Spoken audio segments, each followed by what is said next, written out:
बाबरी मस्जिद की बात करना, हुमायूं कबीर की बात करना, उसकी कोई वहां पर रेलेवेंस नहीं है। देखिए, एक बंगाली आइडेंटिटी होती है, और बंगाली भाषा का, मीनाक्षी, क्योंकि आप पूरे देश में जाती रहती हैं, जो भाषा के आधार पर जो प्रदेश होते हैं, वहां आप उस भाषा में संवाद करें तो उसी का इम्पैक्ट होता है।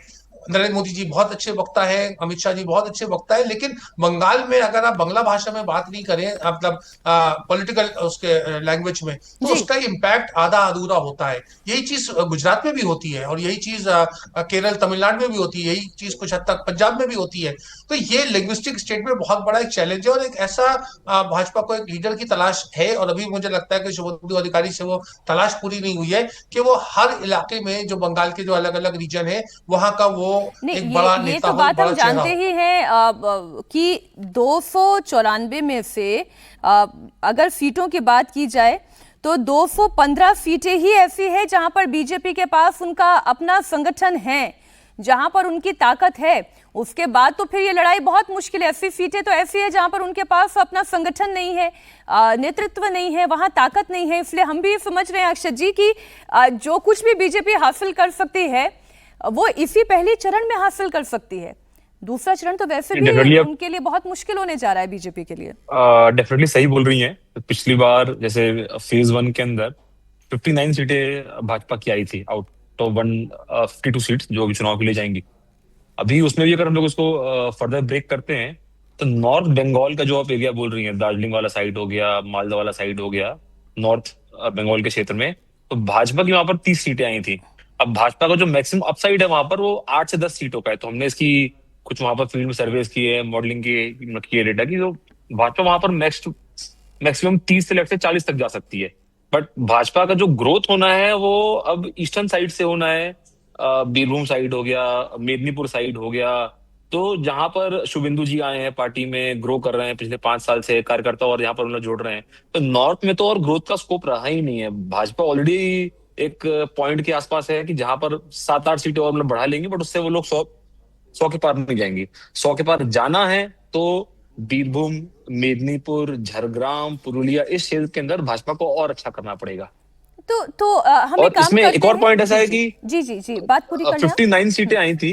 59 सीटें आई थी, तो 2021 के चुनाव में ही आप अगर 5% वोट शेयर भाजपा का आप बढ़ा देंगी और टीएमसी से कम कर देंगी, तो भाजपा इसी पर 100 पार हो जाएंगी फेज वन के अंदर। मतलब भाजपा 103, 104, 105 तक पहुंच जाएंगी। तो भाजपा को बहुत कुछ करने की जरूरत नहीं है। और ये जो 5% स्विंग की बात है, तो 15 साल का एंगर है लोगों ये एंटी टीएमसी के अगेंस्ट, इनकम्बेंसी तो आप कह रहे हैं बहुत कि ज्यादा वो स्विंग काम स्विंग कर की यहाँ पर सकती जरूरत है। नहीं है भाजपा को। ठीक। मतलब भाजपा को बहुत एक ठीक। नॉर्मल स्विंग देखना है बस मैं अपने अब लिए। इसलिए दक्षिण बंगाल की बात कर लेती हूँ। नॉर्थ बंगाल बीजेपी के लिए जैसा मैं आप तीनों को सुनकर समझ पा रही हूँ कि ऑलरेडी सैचुरेशन पॉइंट पर है। इसके बाद अगर ज्यादा से ज्यादा बढ़त हो भी जाती है तो 2-3 सीट से ज्यादा की नहीं हो सकती।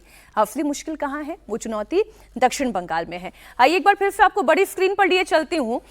साउथ बंगाल की 58 सीटों पर मतदान होने जा रहा है, और कल 152 में से साउथ बंगाल की 58 सीटें भी हैं। 2021 के चुनाव की अगर हम बात करें तो इन 58 सीटों में से 13 सीटें बीजेपी ने जीती थी, लेकिन टीएमसी के मुकाबले ये कितनी कम है आप इस नंबर को ही देख ले। 45 सीटें जहां पर टीएमसी विजय हुई थी।